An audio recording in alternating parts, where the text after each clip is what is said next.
Adapun orang kafir, di saat dia dalam keadaan tidak mengharapkan akhirat dan masih menginginkan keindahan duniawi, turunlah dari langit malaikat yang bermuka hitam sambil membawa kain mori kasar. Lalu mereka duduk di sekelilingnya. Saat itu turunlah malaikat pencabut nyawa dan duduk di arah kepalanya seraya berkata, "Wahai nyawa yang hina, keluarlah dan jemputlah kemurkaan dan kemarahan Allah."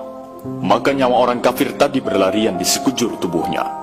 Maka malaikat pencabut nyawa tadi mencabut nyawa tersebut dengan paksa, sebagaimana seseorang yang menarik besi beruji yang menempel di kapas basah. Begitu nyawa tersebut sudah berada di tangan malaikat pencabut nyawa, sekejap mata diambil oleh para malaikat bermuka hitam yang ada di sekelilingnya. Lalu nyawa tadi segera dibungkus dengan kain mori kasar. Tiba-tiba terciumlah bau busuk sebusuk bangkai yang paling busuk di muka bumi. Lalu nyawa tadi dibawa ke langit. Setiap mereka melewati segerombolan malaikat, mereka selalu ditanya, "Nyawa siapakah yang amat hina ini?" "Ini adalah nyawa Fulan bin Fulan." Jawab mereka dengan namanya yang terburuk ketika di dunia. Sesampainya di langit dunia, mereka minta izin untuk memasukinya, namun tidak diizinkan. Rasulullah membaca firman Allah, "Tidak akan dibukakan bagi mereka orang-orang kafir pintu-pintu langit dan mereka tidak akan masuk surga sampai seandainya unta bisa memasuki lubang jarum sekalipun." Quran Surat Al-A'raf ayat 40. Saat itu Allah berfirman, "Tulislah namanya di dalam sijin di bawah bumi." Kemudian nyawa itu dicampakkan dengan hina dina.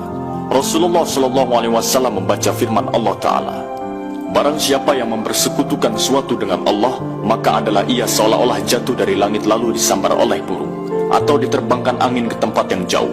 Quran Surat Al-Hajj ayat 31. Kemudian nyawa tadi dikembalikan ke jasadnya, hingga datanglah dua malaikat yang mendudukkannya seraya bertanya, "Siapakah Rabbmu?" "Aku tidak tahu," jawabnya. Mereka berdua kembali bertanya, "Apakah agamamu?" "Aku tidak tahu," sahutnya.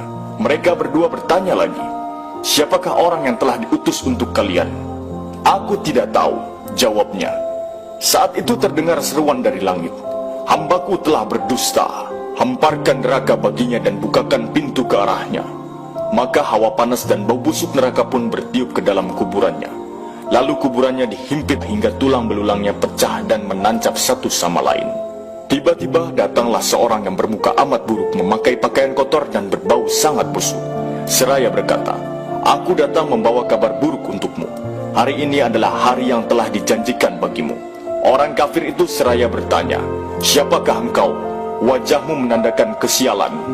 "Aku adalah dosa-dosamu," jawabnya. "Wahai Robku, janganlah engkau datangkan hari kiamat," seru orang kafir tadi. Itulah dua versi kehidupan orang yang telah masuk liang kubur. Jika kita menginginkan untuk menjadi orang yang dibukakan baginya pintu ke surga dan diluaskan liang kuburnya seluas mata memandang, maka kita berusaha untuk memperbanyak beramal soleh di dunia. Maka mari kita manfaatkan kehidupan dunia yang hanya sementara ini untuk benar-benar beramal soleh. Semoga kelak kita mendapatkan kenikmatan di alam kubur serta dihindarkan dari siksa kubur di dalamnya.